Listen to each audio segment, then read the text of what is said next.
Padres, es hora de aplicar para el programa de Kinder para niños de 4 años en riesgo de las escuelas del condado de Greenville. Su hijo debe cumplir 4 años el 1 de septiembre del 2021 o antes.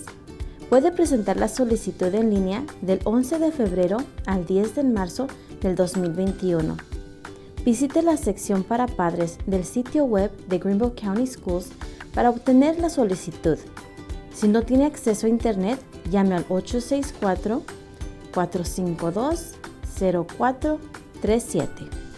Los niños seleccionados para los programas de 4K deben demostrar necesidades académicas o de desarrollo y o factores de riesgo, como bajos ingresos familiares y bajo nivel de educación de los padres. El padre o tutor legal con la custodia principal del niño puede enviar la solicitud. El programa virtual de Greenville County Schools no está disponible para estudiantes de 4K. Para obtener más información, envíe un correo electrónico a 4K@greenville.k12.sc.us o llame al 864-452-0437.